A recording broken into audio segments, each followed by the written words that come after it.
down, yeah. I've been feeling so, I've been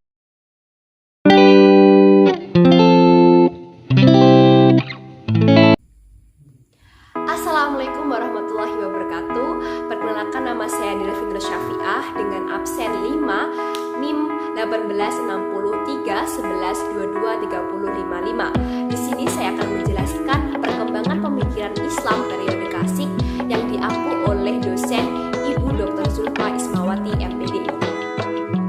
Untuk itu, cek videonya sampai habis.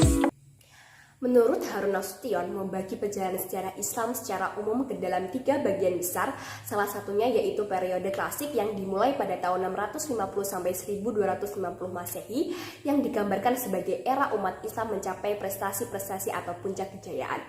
Pada periode klasik, Islam mengalami 2 fase penting. Yang pertama yaitu fase ekspansi, integrasi, dan puncak kemajuan pada tahun 650 sampai 1000 Masehi.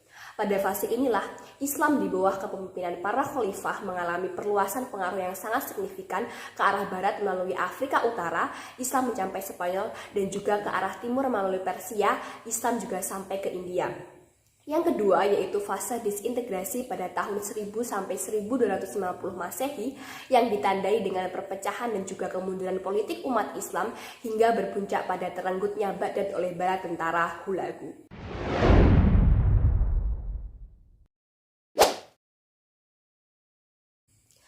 Masa kemajuan yaitu pada 650 sampai 1000 Masehi. Yang pertama ada perkembangan Islam pada masa Khulafaur Rasyidin pada tahun 632 sampai 661 Masehi. Setelah Rasulullah meninggal dunia, beliau digantikan oleh keempat orang sahabat terdekat, yakni Abu Bakar, Umar, Utsman, dan juga Ali. Mereka kemudian dikenal dengan Khulafaur Rasyidin. Khulafaur Rasyidin ini berarti para khalifah yang mendapat petunjuk dari Allah. Disebut demikian karena dibanding dengan rata-rata khalifah setelahnya, mereka masih konsisten menjaga apa yang pernah dicontohkan Rasulullah SAW berupa akhlak dan juga petunjuk-petunjuk dari Allah, khususnya dalam menjalankan kekhalifahannya. Islam pada masa Khalifah Abu Bakar As-Siddiq pada tahun 632 sampai 634 Masehi. Abu Bakar menjadi khalifah pertama yang menggantikan Rasulullah melalui musyawarah di Balai Sakhifah Bani Sa'diyah dari kaum Muhajirin dan juga kaum Ansor yang kemudian membaiatnya. Adapun sistem politik Islam pada masa Abu Bakar bersifat sentralis sebagaimana yang diterapkan oleh Nabi, jadi kekuasaan legislatif, eksekutif, dan juga yudikatif berpusat di tangan khalifah. Meskipun demikian, dalam memutuskan suatu masalah, Abu Bakar selalu mengajak para sahabatnya untuk bermusyawarah. Kebijakan di bidang pemerintahan, yang pertama ada pemerintahan berdasarkan musyawarah, yang kedua ada amanat Baitul Mal, yang ketiga adalah konsep pemerintahan sentralistik dan juga merakyat, yang keempat ada kekuasaan undang-undang. Pembukuan Al-Quran pun dimulai pada masa Khalifah Abu Bakar. Hal ini disebabkan oleh banyak para penghafal Al-Quran yang gugur saat berperang melawan kemurtadan dan juga nabi palsu. Setelah menyelesaikan persoalan dalam negeri, Abu Bakar baru mulai menaklukkan ekspansi keluar Arabia, daerah yang dapat dikuasai meliputi Al-Hirah di Irak dan juga Syirah. Tetapi pada masa Khalifah Abu Bakar masih ada beberapa masalah seperti di masa awal pemerintahan Abu Bakar diwarnai dengan berbagai kekacauan dan juga pemberontakan, seperti munculnya orang-orang murtad karena keyakinan mereka yang terhadap ajaran Islam ini belum begitu kuat dan juga wafatnya Rasulullah yang menggoyahkan keimanan mereka. Aktifnya orang-orang yang mengaku dirinya sebagai nabi atau juga disebut dengan nabi palsu, dan juga pemberontakan dari beberapa kabilah Arab dan juga banyaknya orang-orang yang ingkar untuk membayar zakat. Islam masa Khalifah Umar bin Khattab pada tahun 634 sampai 644 Masehi. Pada masa pemerintahannya, Umar telah membentuk lembaga-lembaga yang disebut dengan Ahlul Hal wal Aqdi. Di antaranya 1. Majelis Syura Dewan Penasihat ada 3 bentuk. A. Dewan Penasihat Tinggi yang terdiri dari para pemuka sahabat yang terkenal, antara lain Ali, Utsman Abdurrahman bin Auf, Mu'az bin Auf, Mu'az bin Jabal, Ubay bin Ka'ab, Zaid bin Sabit, Tolha, dan Zubair. B. Dewan Penasihat Umum terdiri dari sahabat Ansor dan Muhajirin dan pemuka berbagai suku yang bertugas membahas masalah yang menyangkut kepentingan umum.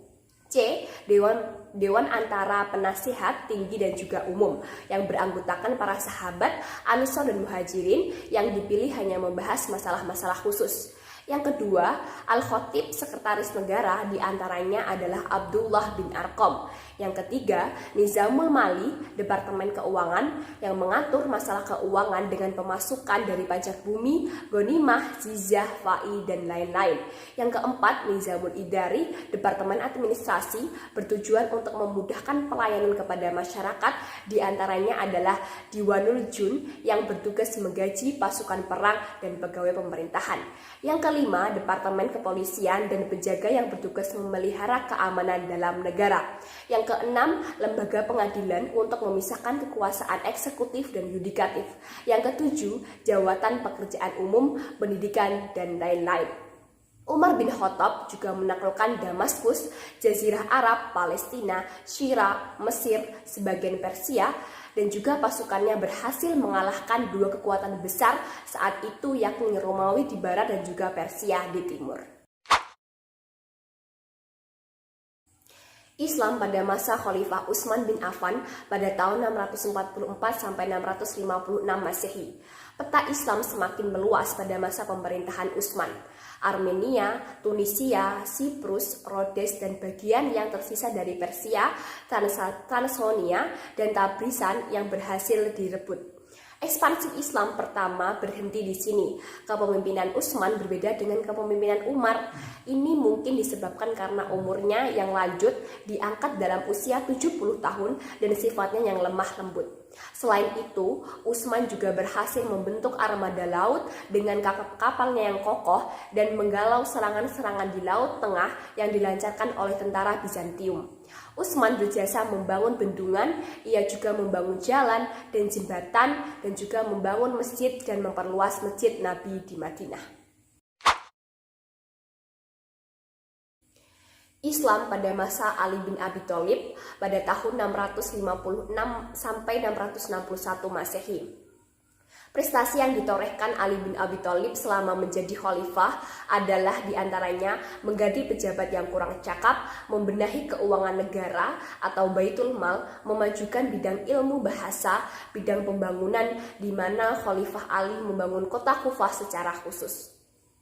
Pada masa pemerintahan Ali, banyak sekali terjadi pemberontakan, yang mana diantaranya Ali juga menghadapi pemberontakan Tolha, Zubair, Aisyah karena Ali tidak mau menghukum pembunuh Utsman. Bersamaan dengan itu, kebijakan Ali juga mengakibatkan timbulnya perlawanan dari gubernur Damaskus yang didukung oleh sejumlah bekas pejabat tinggi yang merasa kehilangan kedudukan dan juga kejayaan. Akhirnya, pasukan Ali bertemu dengan pasukan Muawiyah di Siffin atau Perang Siffin yang diakhiri dengan tahkim arbitase. Tapi, tahkim tidak menyelesaikan masalah, sehingga muncul golongan yang keluar dari barisan Ali atau biasa disebut dengan Khawarij, dan juga Ali dibunuh oleh salah satu anggota Khawarij. Perkembangan negara Islam pada masa Bani Umayyah pada tahun 661 sampai 750 Masehi. Dengan keberhasilan ekspansi ke beberapa daerah, baik di timur maupun barat, wilayah kekuasaan Islam pada masa Bani Umayyah ini betul-betul sangat luas. Daerah-daerah itu meliputi Spanyol, Afrika Utara, Syria, Palestina, Jazirah Arab, Irak, sebagian Asia Kecil, Persia, Afghanistan, Pakistan, Turkmenia, Uzbek, dan Kirgiz, dan juga Asia Tengah. Kemajuan-kemajuan yang dicapai diantaranya Yang pertama, Bani Umayyah berhasil memperluas daerah Islam ke berbagai penjuru dunia seperti Spanyol, Afrika Utara, Syria, Palestina, Jazirah Arab, Irak, sebagian Asia Kecil, Persia, Afghanistan, Pakistan, Turkmenia, Uzbek, dan Kirgiz. Selain keberhasilan Bani Umayyah dalam ekspansi wilayah, Bani Umayyah juga menorehkan prestasi dalam bidang pembangunan fisik. Pembangunan fisik tersebut adalah membangun pos-pos serta menyediakan kelengkapan peralatannya, membangun jalan raya, mencetak mata uang, membangun panti asuhan, membangun gedung pemerintahan, membangun masjid, membangun rumah sakit, dan membangun sekolah studi kedokteran. Kedua, Islam memberikan pengaruh bagi kehidupan masyarakat luas. Sikap fanatik Arab sangat efektif dalam membangun bangsa Arab yang besar.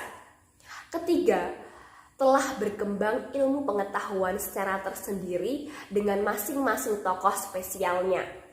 Antara lain dalam ilmu kiroat ada 7 kiroat yang terkenal, yaitu ada Ibnu Katsir, Asim, dan Ibnu Amr, dan lain-lain. Yang keempat, perkembangan dalam hal administrasi, ketatanegaraan seperti adanya lembaga peradilan atau khoda, kitabat, hajib, barid, dan sebagainya. Sebab-sebab kemunduran dinasti Bani Umayyah yaitu: 1. Khalifah memiliki kekuasaan yang absolut. Khalifah tidak mengenal kompromi. 2. Gaya hidup mewah para khalifah. 3. Tidak adanya ketentuan yang tegas mengenai sistem pengangkatan khalifah. 4. Banyaknya gerakan pemberontakan. 5. Pertentangan antara Arab Utara dan juga Arab Selatan. 6. Banyaknya tokoh agama yang kecewa dengan kebijaksanaan para penguasa Bani Umayyah karena tidak disadari dengan syariat Islam. Perkembangan Islam pada masa Khalifah Bani Abbas I pada tahun 750 sampai 1000 Masehi. Ciri khas dinasti Abbas yang tidak ada pada masa Bani Umayyah adalah dengan pemindahan ibu kota ke Baghdad. Pemerintah Bani Abbas menjadi jauh dari pengaruh Arab Islam. Sedangkan dinasti Umayyah itu sangat berorientasi pada Arab Islam. Pada periode pertama, dalam ketiga pemerintah Abbasiyah, pengaruh budaya Persia sangat kuat.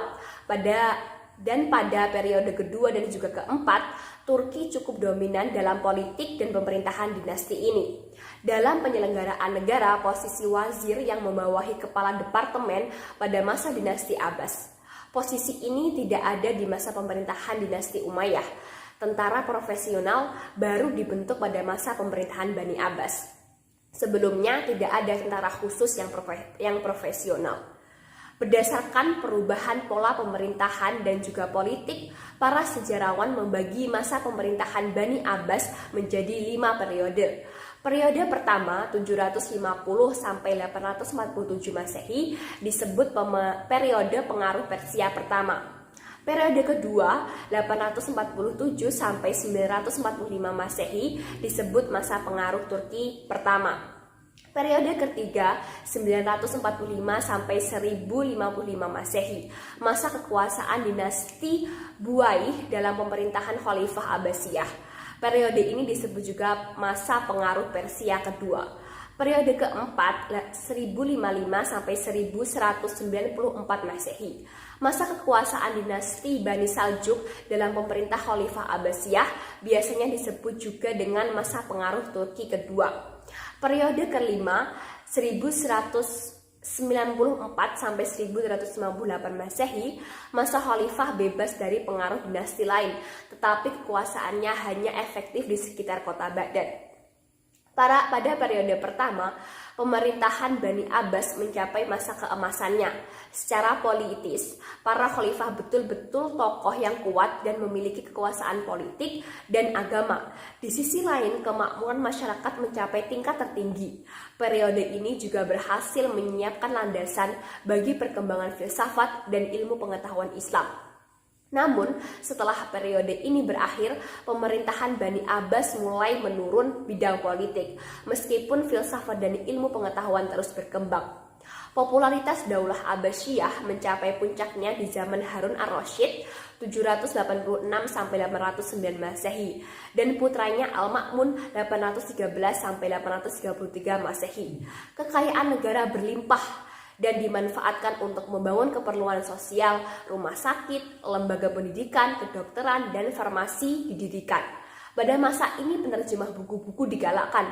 Beliau menggaji para penerjemah dari agama Kristen dan agama lain yang ahli untuk menerjemahkan buku-buku Yunani.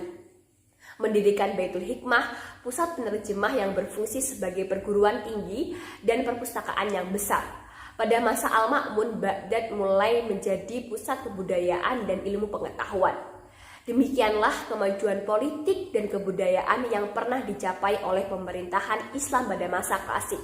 Sehingga Islam mencapai masa keemasan dan juga kejayaan. Masa keemasan ini mencapai puncaknya pada masa kekuasaan Bani Abbas periode pertama.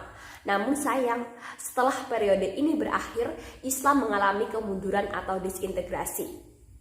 Sebab kemunduran pemikiran dan peradaban Islam itu diantaranya adalah kebodohan, ilmu yang tanggung, tidak selesai belajarnya, kemalasan, lemahnya semangat berkorban, dan hilangnya etos kerja, dinamisme, kepercayaan diri, dan keberanian yang hilang. Selain itu juga sebabnya lemahnya ultra modernisme atau konsep hubungan manusia dengan lingkungan sekitar dan kuatnya konservatisme atau pengaruh dari ideologi tradisional di masyarakat sangat dipertahankan dan tidak mau menerima perubahan-perubahan sosial yang lebih maju dan modern. Masa disintegrasi. Menurut Watt, sebenarnya keruntuhan dinasti Abbas mulai terlihat sejak awal abad ke-9. Fenomena ini bersamaan dengan datangnya pemimpin-pemimpin yang memiliki kekuatan militer di provinsi-provinsi tertentu yang membuat mereka benar-benar independen. Kekuatan militer Abbasiyah waktu itu mulai mengalami kemunduran. Pengangkatan anggota militer Turki ini dalam perkembangan selanjutnya ternyata menjadi ancaman besar terhadap kekuasaan khalifah. Apalagi pada periode pertama dinasti Abbasiyah sudah muncul fanatisme kebangsaan berupa gerakan Syu'u Arabiyah, kebangsaan anti-Arab. Gerakan inilah yang banyak memberikan inspirasi terhadap gerakan politik. Di samping persoalan-persoalan agama, nampaknya para khalifah tidak sadar akan bahaya politik dan fanatisme kebangsaan dan aliran agama itu. Sehingga meskipun dirasakan dalam hampir semua segi kehidupan seperti dalam kesusastraan dan karya-karya ilmiah, mereka tidak bersungguh-sungguh menghapuskan fanatisme tersebut. Bahkan ada di antara mereka yang justru melibatkan diri dalam konflik kebangsaan dan keagamaan itu. Mendekati masa akhir kekuasaan Abbasiyah, tentara Turki berhasil merebut kekuasaan khalifah, sehingga khalifah bagikan boneka yang tidak dapat berbuat apa-apa. Selanjutnya, kekuasaan Abbasiyah dikuasai oleh Bani Buaih. Bani Abbasiyah tetap diakui, tetapi kekuasaan dipegang oleh Sultan-Sultan Buaih. Kekuasaan dinasti Buaih atas Baghdad kemudian dirampas oleh dinasti Seljuk. Dinasti Seljuk adalah seorang pemuka suku bangsa Turki yang berasal dari Turkestan. Kekuasaan dinasti Seljuk memicu terjadinya perang salib dan beberapa tahap yang menyebabkan semakin melemahnya kekuasaan Islam. Ditambah lagi serangan Mongolia yang bersekutu dengan gereja-gereja Kristen, sehingga menghancur leburkan pusat-pusat kekuasaan Islam sampai jatuhnya Baghdad ke tangan Hulagukan.